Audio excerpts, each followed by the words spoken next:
Muy buenos días. Vamos a hablar de valvulopatías y lo que voy a hacer en lo que queda de la hora es hablar de enfermedades valvulares en general y mitral y tricúspide hoy en particular como enfermedades valvulares. Y mañana hablaremos de valvulopatía aórtica.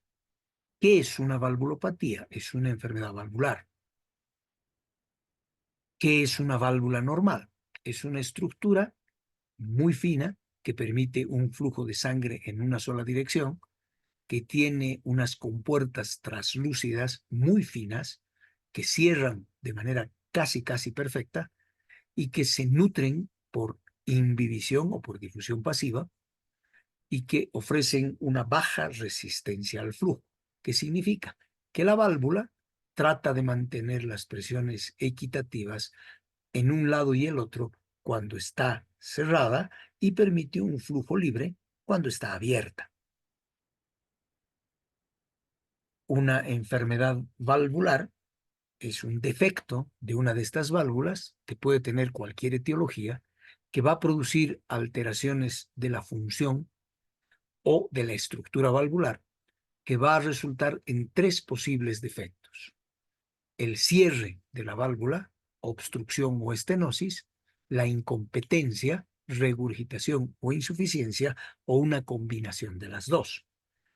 Entonces, la patología valvular en general puede dar lugar a una estenosis aórtica, por ejemplo, estenosis o estrechez de la válvula aórtica, una insuficiencia o incompetencia valvular, mitral, por ejemplo, o una combinación de las dos, estenosis más insuficiencia.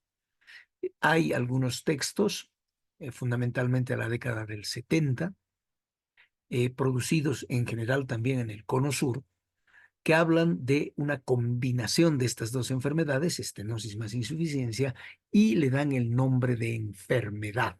Por ejemplo, enfermedad de la válvula mitral. Quiere decir que ese paciente tiene estenosis e insuficiencia de la válvula mitral, a definir, por supuesto, cuál es la predominancia. La etiología: el patriótico rojo, amarillo y verde muestra trastornos adquiridos, y el celeste o lila, a lo mejor en sus pantallas, los defectos congénitos. Entonces, puede ser congénito o adquirido. Y dentro del adquirido, la enfermedad reumática es lo más frecuente en nuestro medio, endocarditis infecciosa también, y los trastornos propios por el envejecimiento. El irse volviendo viejito hace que se calcifique y se lastimen los vasos y las válvulas, por consiguiente. 4 posibles etiologías, 2 o 3 en este caso adquiridas, una congénita. Let's make it up.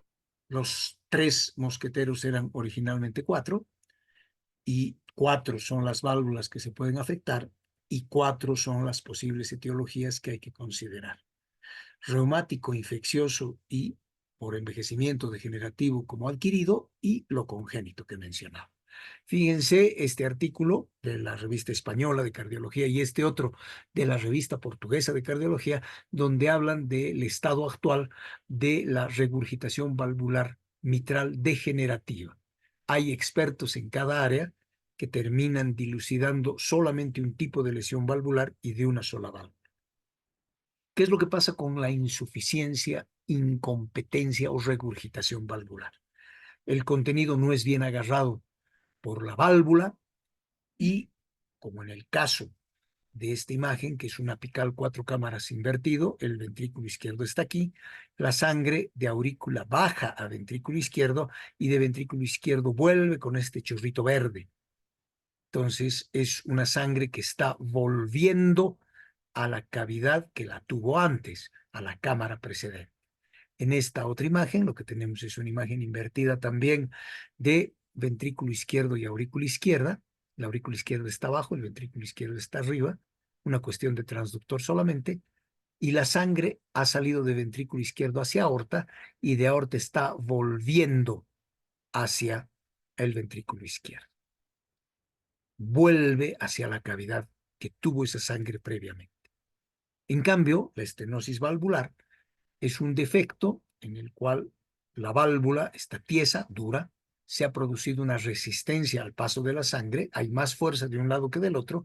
Lo que estamos viendo es una válvula aórtica que debiera ser teóricamente ovoidea, pero es más bien triangular, porque en esta visión se han fusionado las comisuras y la válvula aórtica está teniendo dificultades para abrirse. La expresión semiológica más propia de las valvulopatías es el soplo cardíaco, que es el resultado de que el flujo naturalmente laminar cambia por un flujo turbulento que hace remolinos y en un orificio pequeño, como el de la estenosis, produce turbulencia, que se escucha como soplo, o en el caso de regurgitación por un agujero chico también, la sangre vuelve a la cavidad precedente, generando la misma turbulencia. Para interpretar perfectamente lo que pasa con estas válvulas y cuál es su mecanismo, tenemos que describir en qué fase del ciclo cardíaco está lo que estamos escuchando, sístole, diástole, dónde se escucha mejor, cuál es la intensidad, fuerte, no tanto, qué forma tiene, romboidal, rectangular, dónde se irradia, vasos del cuello, axila y las características propias del primer y segundo ruido cardíaco. Muchos hablan de focos auscultatorios, en realidad son áreas, son territorios en forma ovoidea, parecen huevos, a excepción de la válvula tricúspide y su área de auscultación, que es más bien redondeada encima del apéndice sifoides, el aórtico en segundo espacio intercostal derecho, el mitral proyectándose por debajo de la tetilla izquierda y el pulmonar en segundo espacio intercostal izquierdo. Son grandes territorios que hay que evaluar, por eso es preferible llamarlos áreas. Tenemos dos momentos claramente diferenciados. La sístole, periodo de eyección, esta es la válvula aórtica, está abierta, la pulmonar también, mientras la mitral y la tricúspide están cerradas, y la fase de llenado, la diástole, donde la mitral y la tricúspide se abren y las sigmoideas pulmonar y aórtica se cierran. El dato más importante es que la aorta está ocupando la parte central y estos que parecen cuernos en realidad son los ostios coronarios de donde salen las arterias coronarias. Las causas de estos problemas pueden ser hereditarios o congénitos hasta trastornos por envejecimiento, pasando por falla miocárdica o procesos inflamatorios, que es lo más frecuente en nuestro medio. En general, esto es lo que pasa. Vamos a hablar de la estenosis mitral, una válvula por transiluminación, por eco, en longitudinal para external, eje largo y eje corto, donde lo que tratamos de ver es cómo se mueve esta válvula mitral, que como ven tiene una porción anterior y una porción posterior. La válvula mitral es fascinante. Tiene un anillo y tiene una valva anterior, una valva posterior, cuerdas tendinosas que están debajo y músculos papilares que sirven de fijación. Entonces, el aspecto es más o menos ovoideo, tiene una comisura anterior, una comisura posterior, una amplia valva anterior, una valva posterior más chica y estos plieguecitos que le dan el aspecto de boca de viejito. Aquí están los ojos para que observen ustedes la boca de viejito y esta es la comisura anterior, la comisura posterior, la valva anterior y la posterior. Esta posterior muestra claramente tres pequeños segmentos, posterior 1, posterior 2, posterior 3, anterior 1, anterior 2, anterior 3. Esto da el aspecto de que hubiera como plieguecitos de labios. Observen acá. Y eso está causado porque en el fondo, como ven acá, están las cuerdas tendinosas que son las que hacen estos plieguecitos sobre la superficie de la válvula mitral. Esto sirve para anatomía topográfica, quirúrgica, para ayudar al cirujano al momento de operar. Si vemos la presentación de imágenes, esta es la cara posterior, esta es la aorta que está adelante, la orejuela a las 9, la aorta a las 12, el tabique interauricular a las 3 de la tarde en esta esfera de reloj y la pared posterior finalmente. Y este es un ingreso desde venas pulmonares hacia la aurícula izquierda. Aquí está la válvula mitral como boca, entramos, atravesamos la válvula mitral, cuerdas tendinosas, músculos papilares, damos la vuelta en la punta del ventrículo izquierdo, en el techo vemos la boca de la mitral y la vía de salida del ventrículo izquierdo, que es por donde la cámara se va a ir.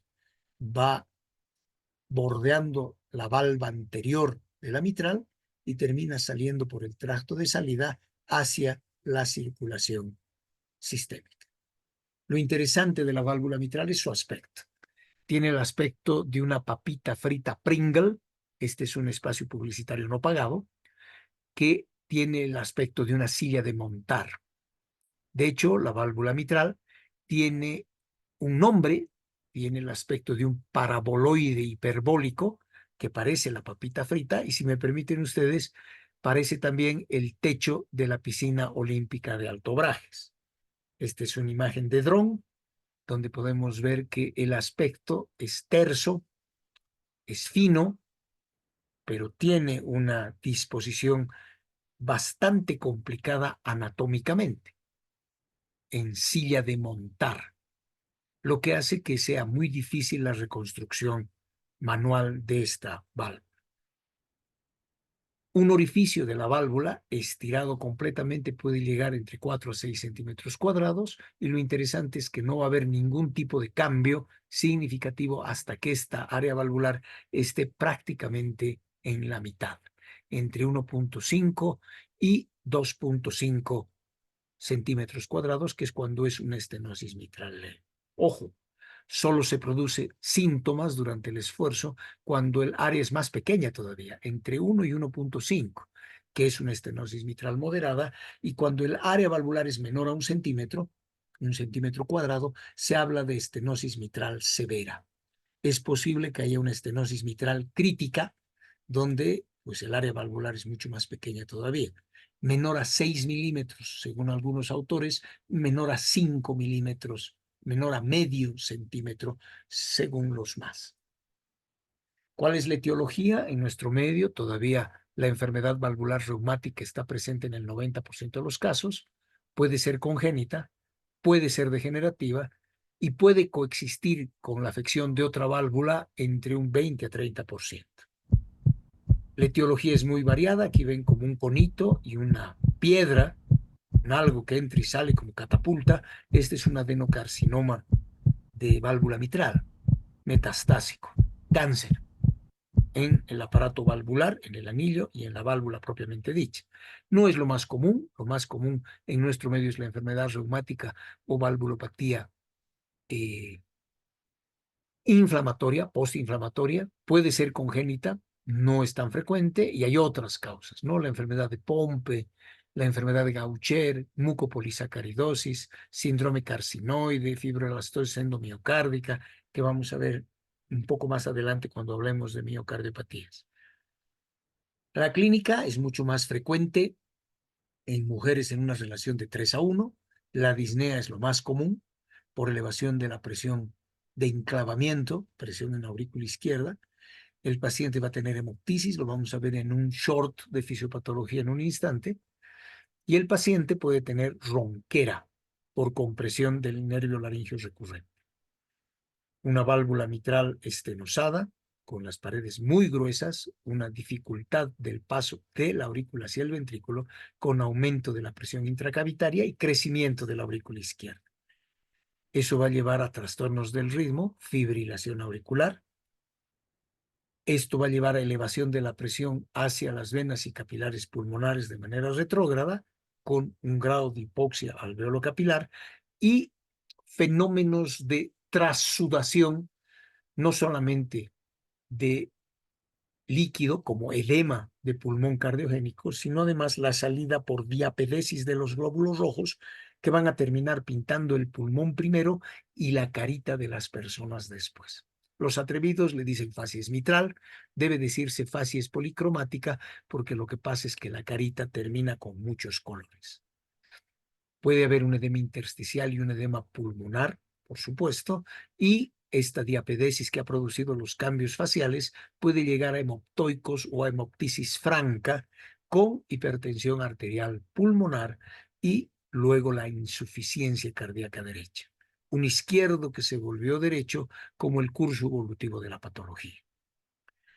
Yo me voy a dar bien pagado y bien servido si es que ustedes entienden solo esta parte.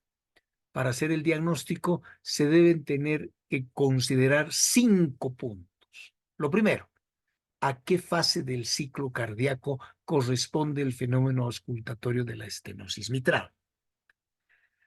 De manera didáctica he pintado de propósito la respuesta correcta con color naranja. 3 pueden ser las fases, la sístole, la diástole o ambas. Por el color se darán cuenta de que el fenómeno auscultatorio es diastólico. Eso quiere decir que, recordando que el primer ruido es el amarillo y el segundo ruido es el verde, el pequeño silencio es la sístole, el gran silencio es la diástole, aquí es donde se va a presentar el fenómeno auscultatorio, en la diástole. Ahora, ya sabemos que es diastólico, ¿por qué? Porque durante la diástole es cuando se supone que las válvulas mitral y tricúspide están abiertas. Claro, está estenótica, esta válvula no abre, por eso el fenómeno auscultatorio es diastólico. ¿Cómo me doy cuenta de que es diastólico desde el punto de vista clínico? El lup-dup o el pum-pa no sirve.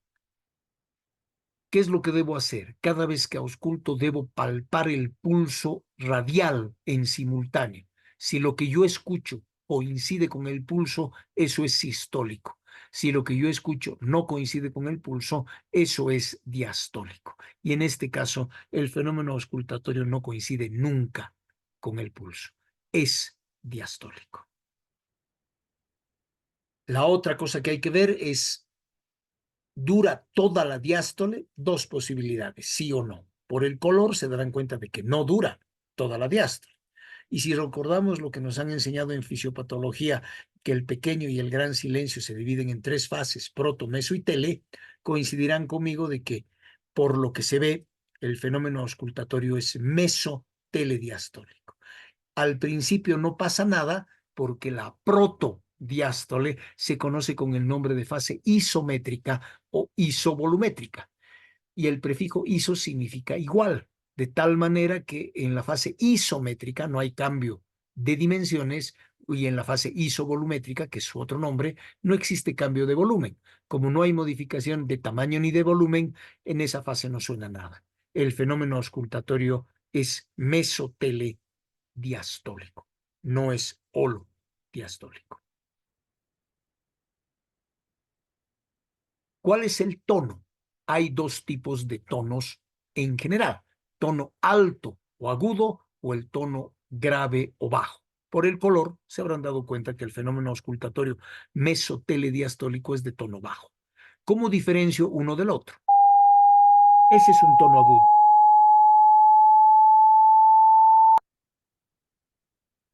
Mucho ciclo por unidad de tiempo, muchas ondas por segundo.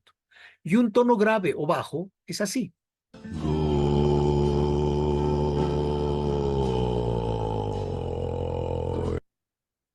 Pocos ciclos por unidad de tiempo.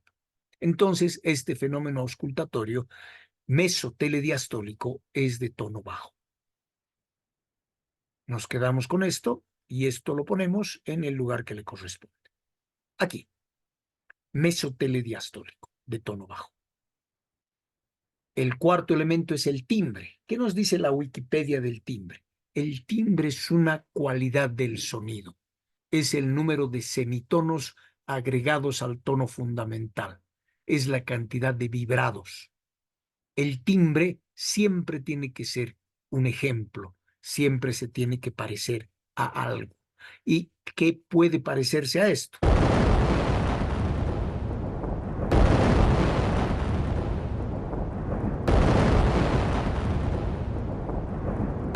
Truenos y relámpagos en la lejanía, que los vamos a colocar. ¿Ok? Eso, telediastólico, tono grave o bajo. A esto los autores le han dicho timbre retumbante de carácter vibratorio. Da la impresión de que se mueve inclusive. Y el quinto elemento son los fenómenos adjuntos. ¿Cuáles son los fenómenos adjuntos? Tenemos básicamente dos. Hay una válvula tiesa que cuando se cierra, es una válvula estenótica, que cuando se cierra más fuerte. Es como cuando dejamos todas las puertas de la casa abiertas, alguna se va a azotar con mucha más fuerza y a nosotros nos van a azotar después. Entonces, el primer ruido suele ser intenso y esa válvula tiene que chasquear para abrirse. Entonces, los dos fenómenos adjuntos más importantes son un primer ruido intenso y ahí está, el primer ruido, perdón, intenso, brillante, y un chasquido de apertura que se en la fase isométrica o isovolumétrica porque chasquea para abrirse antes de abrirse. Esto que van a escuchar de fondo, me callo,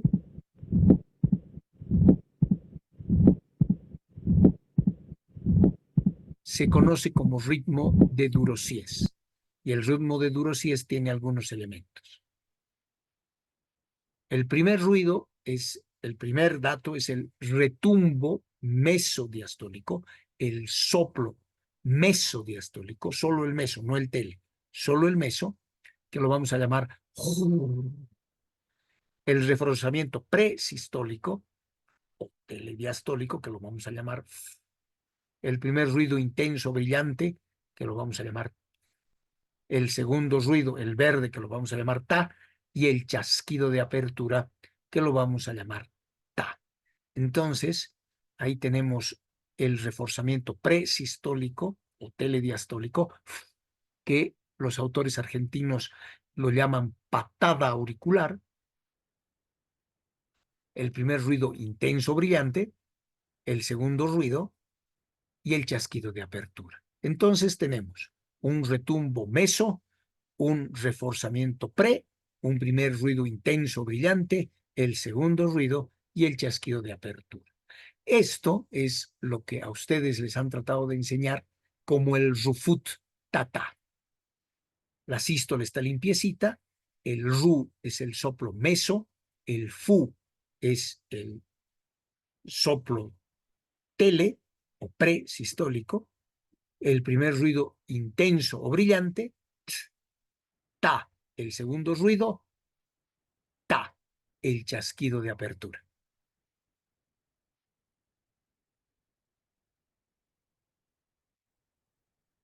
Estoy yendo.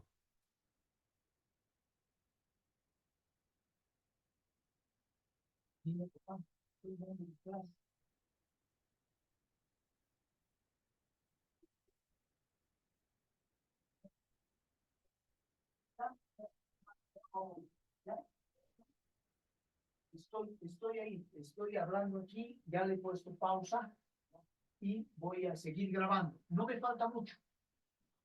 Ya acabo, papá. Ya acabo. Y te lo doy volumen.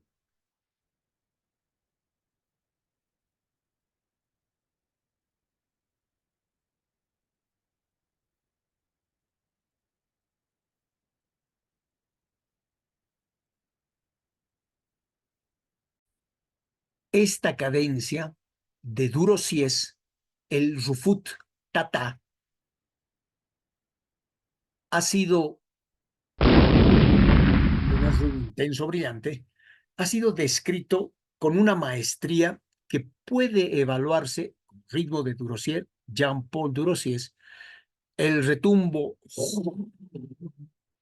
el reforzamiento presistólico,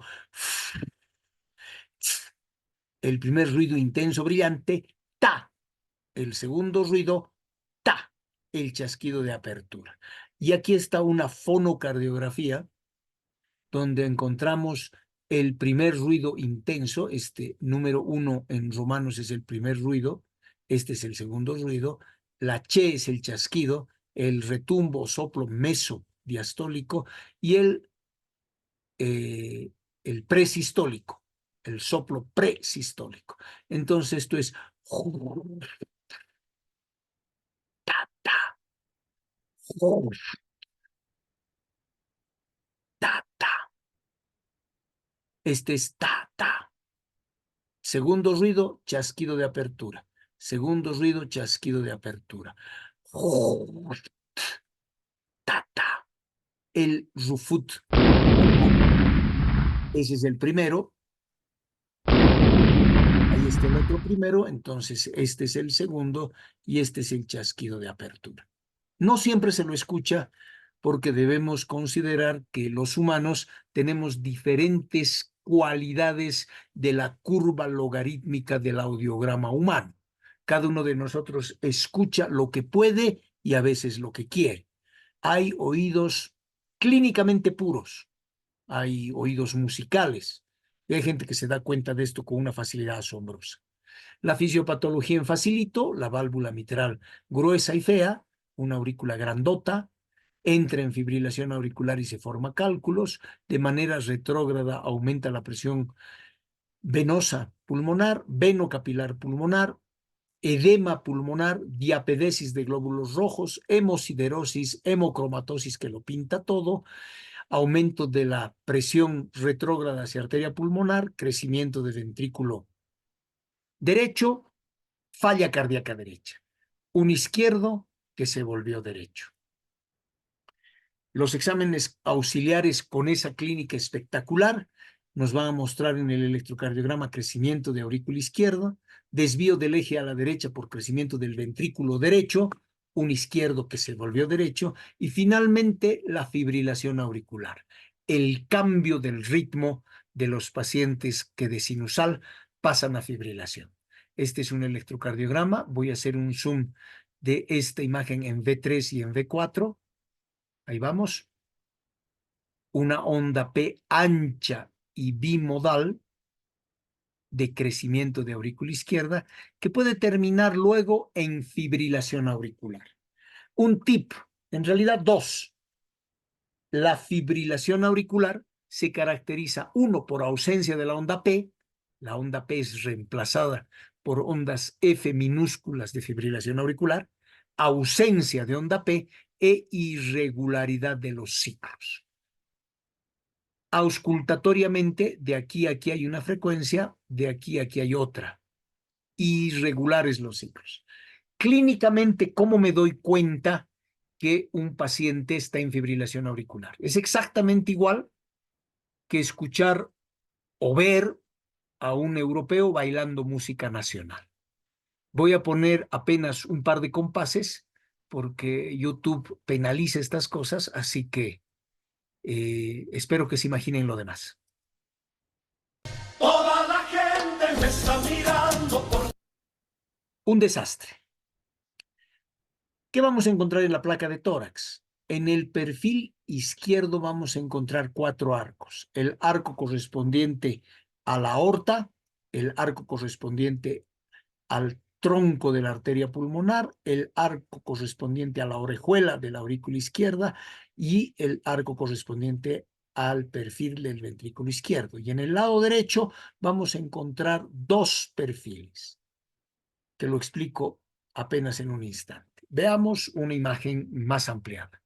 El arco de la aorta, una convexidad de la pulmonar, un chichón que corresponde a la orejuela de la aurícula izquierda, el ventrículo izquierdo, y aquí una imagen de doble contorno. Veamos un zoom. Parece que hubiera un borde por aquí y un borde por afuera. Y aquí veamos la pulmonar, el chichón correspondiente a la orejuela y el ventrículo izquierdo. Veamos una más representativa. Esta es del 2022 de mi sala, la aorta, la convexidad de la pulmonar, la convexidad de la orejuela, el ventrículo izquierdo y la imagen de doble contorno auricular derecho. Este paciente tiene una valvulopatía mitral. Ahí está la orejuela de la aurícula izquierda, el doble contorno auricular derecho. El mismo paciente posoperado, aquí está la válvula mitral en su lugar, la aorta ha caído, el arco correspondiente a la pulmonar ha caído un poco, el de la orejuela se ha aplanado un poco, el perfil del izquierdo, pero se nota claramente el doble contorno auricular derecho. Claro, el paciente está con esternosafia, ¿no? Esto es alambre de haber cortado el esternón y haberlo suturado. ¿Por qué se produce esta doble imagen del contorno auricular derecho? Porque la aurícula izquierda crece hacia los lados y termina invadiendo el lado derecho y termina apretando el nervio laríngeo recurrente del lado izquierdo, lo que da la bitonalidad de la voz. El estándar de oro, la ecocardiografía para ver la válvula mitral estenosada, es una válvula que la valva posterior no abre nada, como con pelitos, una válvula que se convea como si fuera una hamaca. Estas son imágenes en 3 dimensiones, no están muy buenas.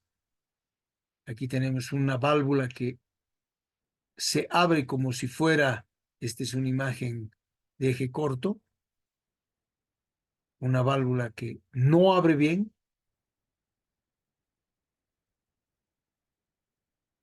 y como no abre bien, la aurícula izquierda se hace más grande.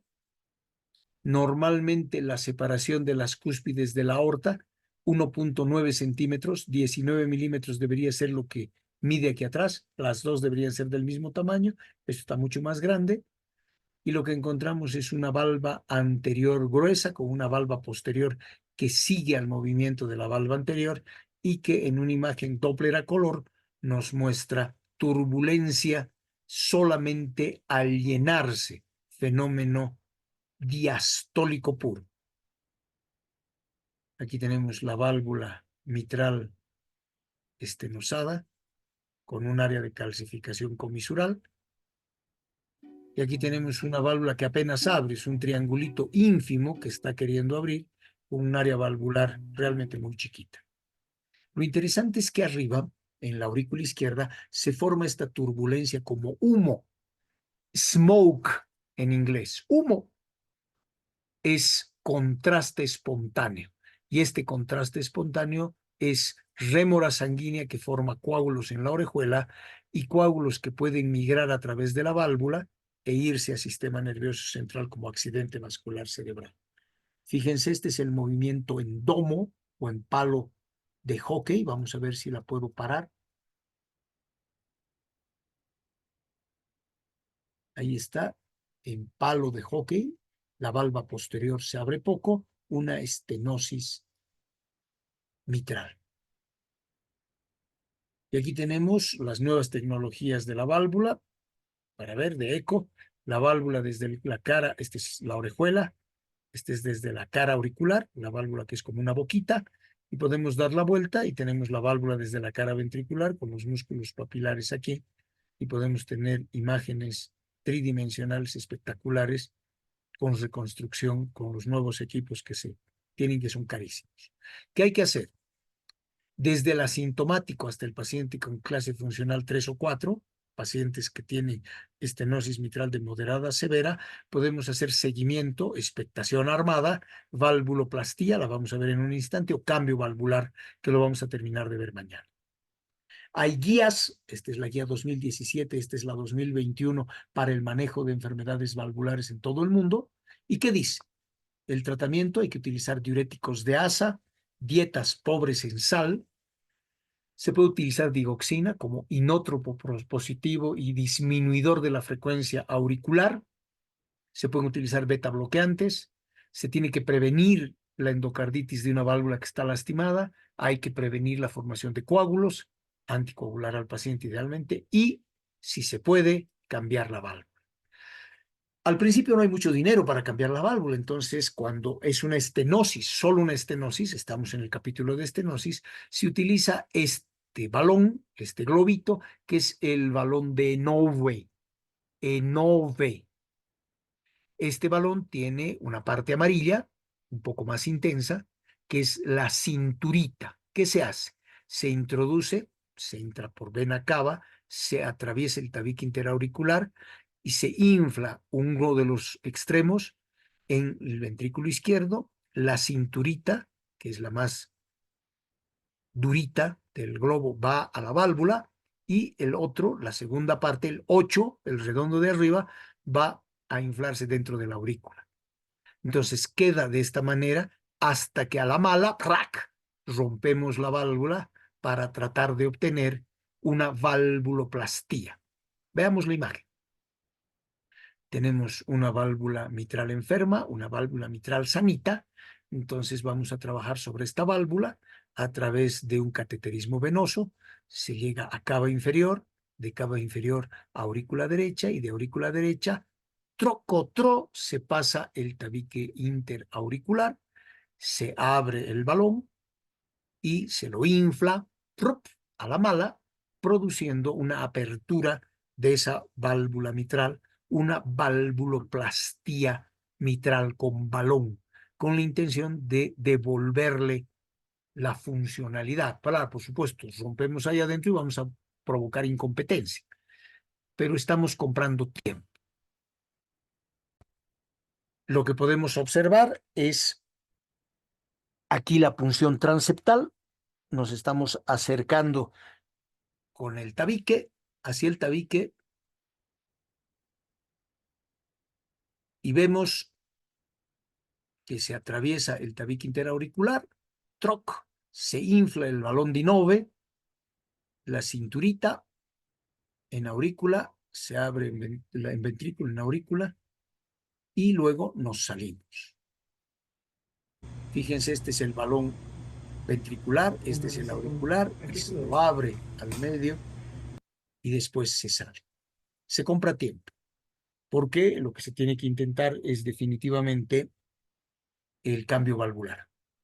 Hay válvulas de disco, hay válvulas de bola, canasta, hay válvulas con doble pivote, hay válvulas con uno solo, hay válvulas biológicas, hay válvulas mecánicas. Esta es una de doble disco, Björk Scheile, la que está acá. Y hay veces en que es biológica y se desprende la válvula. Y tenemos desórdenes y escándalos porque hay dehiscencia de sutura de la válvula. Con el transcurso del tiempo, un paciente puede convertirse en degenerativo. Estos puntitos son calcio. La edad juega en contra. Hay depósitos cálcicos, nódulos que no alteran la estructura valvular, pero son lugar de formación de trombos como causas de estenosis, ¿no? Veamos qué es lo que pasa con la insuficiencia. Fíjense ustedes, la sangre vuelve a la cavidad de la cual venía previamente, la mitral. Esta es la insuficiencia mitral. Vamos a poner una imagen ecocardiográfica. La sangre vuelve con un chorrito de ventrículo hacia aurícula. Aquí tenemos un flujo lateral de ventrículo hacia aurícula y aquí tenemos un flujo. Esta es la imagen, está regurgitando exactamente por este lugar, por donde está la cabeza de la flechita, de ventrículo hacia aurícula. O puede ser como aspersor, da la vuelta como en regadera, una insuficiencia en forma helicoidal. Hay tres fases en la insuficiencia mitral: aguda, crónica compensada y crónica descompensada. La aguda es porque la isquemia ha roto cuerdas tendinosas, la infección ha roto cuerdas tendinosas o músculos papilares como en la endocarditis. Aguda, necesitamos hacer algo ahorita. Crónica compensada, tiene mucho tiempo, los síntomas se han ido amortiguando con el tiempo, se ha ido apaciguando poco a poco, y la crónica descompensada, que después de estar compensada bastante bien por años, resulta que por algún fenómeno, lo que fuera, infección, sepsis, algo, termina siendo un paciente con disnea e insuficiencia cardíaca. El cambio anatómico más importante es la degeneración de las válvulas, que se llama deformación en capucha, donde la válvula se prolapsa, se mete al interior de la aurícula izquierda y tiene el aspecto de una válvula agrandada, redundante, como si fuera efectivamente una capucha. A la altura del cuello está la válvula mitral, aurícula para arriba, ventrículo para abajo, y la capucha se mete hacia el interior de la aurícula izquierda. Esta insuficiencia mitral puede llevarnos a edema pulmonar de progresión muy rápida e incluso al shock cardiogénico. Las causas de esta insuficiencia mitral: el prolapso de la válvula mitral, enfermedad mixomatosa o enfermedad en capucha, la endocarditis infecciosa, trauma torácico abierto o cerrado, ruptura de cuerdas tendinosas y o de músculos papilares. Y aquí está, observen cómo del ventrículo hacia la aurícula se produce esta capucha. Esta es una imagen lateralizada de esto mismo, ventrículo aurícula, y la capucha es perteneciente a la valva posterior. Las causas no reumáticas de esta incompetencia valvular: insuficiencia mitral congénita, en la dilatación del anillo secundario a la dilatación del ventrículo izquierdo y al prolapso de la válvula mitral. Y debemos considerar que a veces hay una sobrecarga de larga evolución, una insuficiencia mitral crónica, que se ha ido compensando con el tiempo y ha ido adaptando a la sobrecarga de volumen, y a veces pasa que la sobrecarga es súbita, es aguda absolutamente y no alcanza para que se adapte el cuerpo a ninguno de estos cambios. La insuficiencia mitral de larga evolución tiene una función ventricular que va poco a poco desgastándose, reduciendo la fracción de eyección, aumentando el volumen telediastólico, diastólico final. Va a llevar a aumento de la presión auricular izquierda, hipertensión pulmonar, falla cardíaca izquierda-derecha. A veces uno piensa que la estenosis mitral va a ocasionarnos grandes cardiomegalias. Es verdad, pero la insuficiencia mitral nos da cardiomegalias mucho más importantes incluso que la estenosis mitral. La cardiomegalia de la insuficiencia mitral es mayor que el de la estenosis mitral.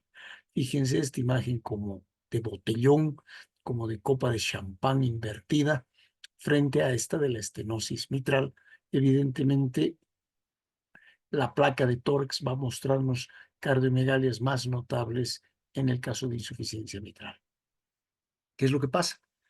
La sangre se va del ventrículo a la aurícula izquierda, aumenta la presión de aurícula izquierda, se produce edema pulmonar, puede aumentar la frecuencia cardíaca, aumenta la frecuencia cardíaca y al principio aumenta transitoriamente el gasto cardíaco para luego caer y precipita el shock cardiogénico. Esto eleva la resistencia vascular periférica y aumenta la regurgitación.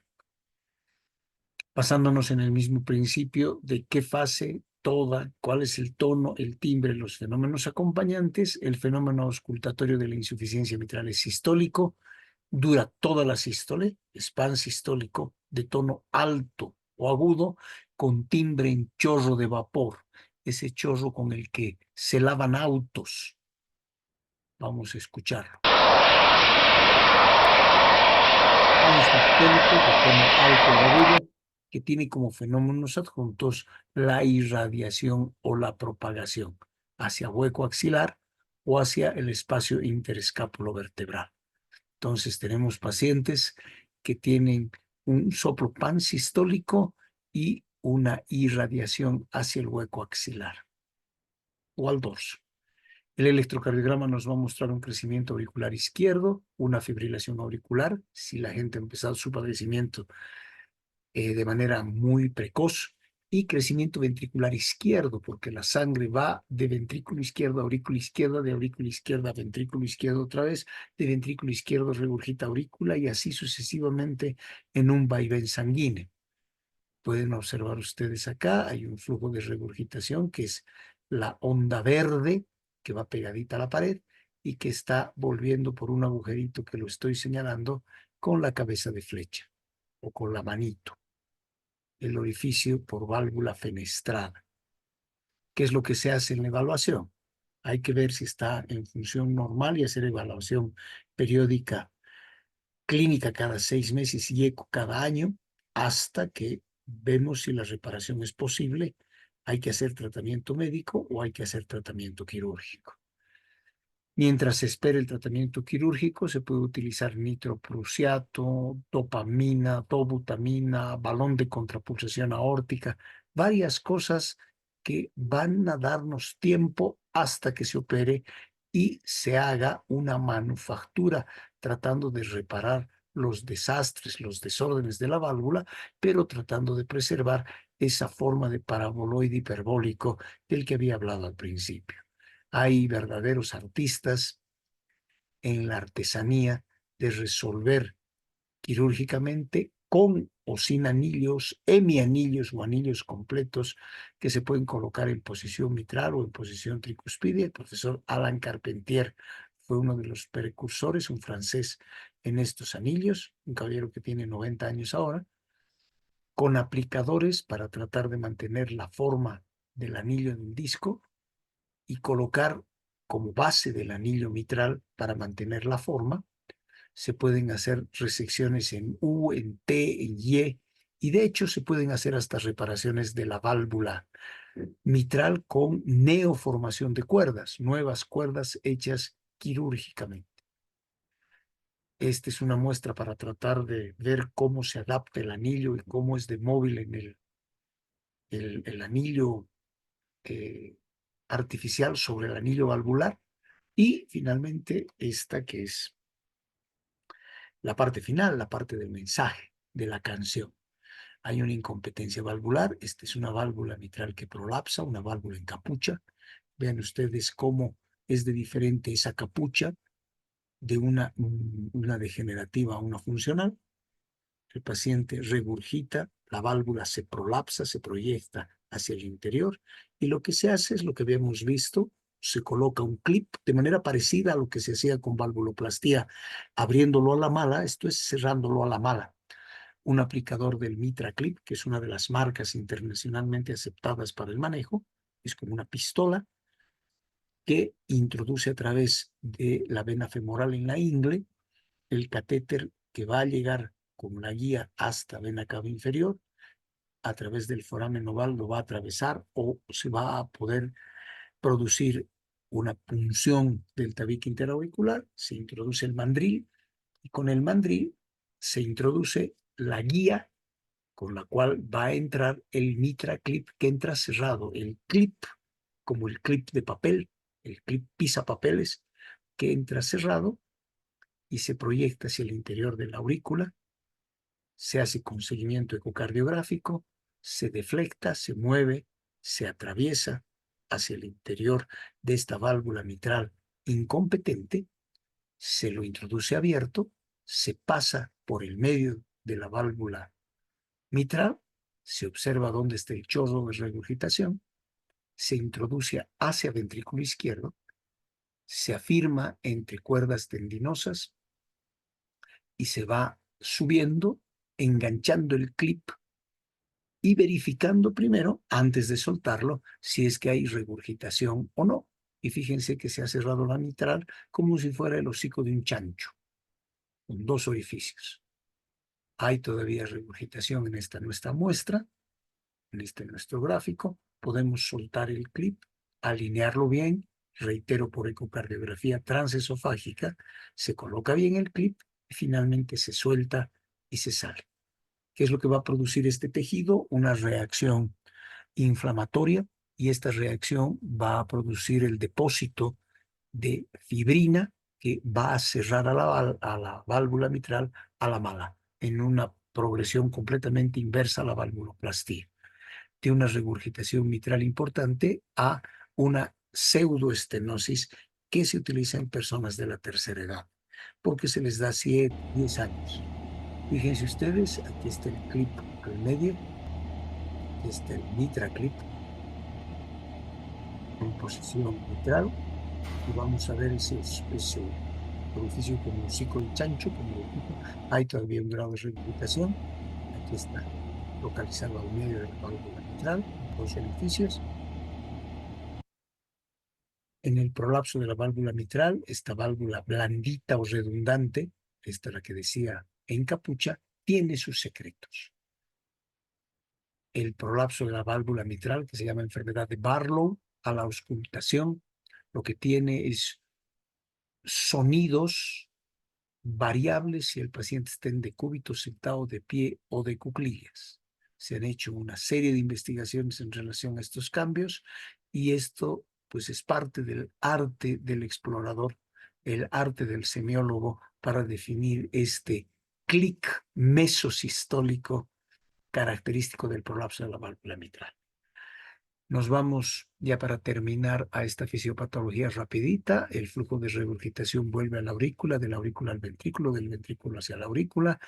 Una gran dilatación de la aurícula izquierda, un aumento de la presión venocapilar pulmonar, edema, congestión pulmonar, disnea, hipertensión arterial pulmonar, crecimiento del ventrículo derecho, falla cardíaca derecha, pero también crecimiento ventricular izquierdo por este vaivén de sangre que va entre aurícula y ventrículo izquierdo.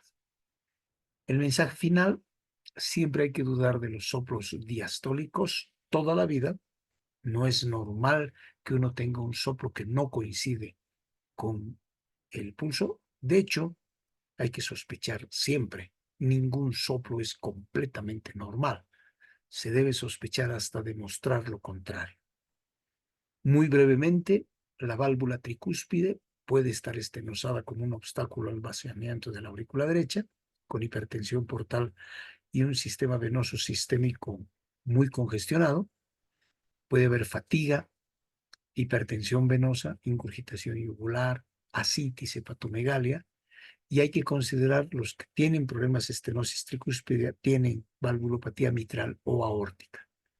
El examen físico es muy similar al de la estenosis, de hecho acompaña a la estenosis. No nos olvidemos que el lado derecho maneja presiones 10 veces menor y la acústica es, por tanto, 10 veces diferente a la intensidad del fenómeno auscultatorio en posición mitral en comparación a la posición tricuspide.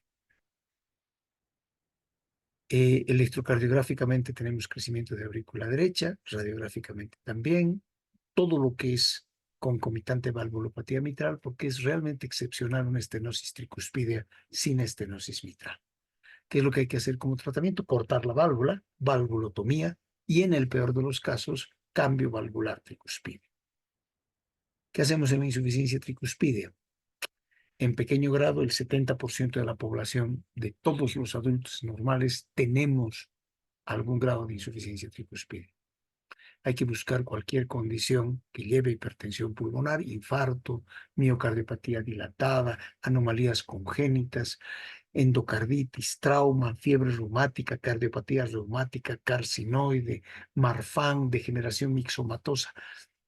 Hay que pensar varias cosas en la insuficiencia tricuspidea. La fisiopatología rapidita, la sangre regurgita hacia la aurícula derecha, hay dilatación de aurícula derecha y ventrículo derecho por ese vaivén de sangre y va a haber hipertensión venosa sistémica, congestión hepática y falla cardíaca derecha. Va a haber sensación de pulsaciones yugulares por distensión y ingurgitación yugular, falla cardíaca derecha, hepatomegalia, esplenomegalia, ascitis, edema, hipertensión pulmonar, que puede llegar incluso a ser invalidante, y la última diapositiva en la estenosis tricuspidea versus la estenosis mitral. La estenosis tricuspidea tiene un carácter más rasposo, es más cortito, comiencen al final de la diástole y no aumenta de intensidad, se exacerba en inspiración sostenida y está localizado al inferior de los bordes paraesternal derecho e izquierdo, en la base del apéndice sifoides, a diferencia de la estenosis mitral en la que hemos abundado. Voy a dejar de compartir y voy a detener la grabación.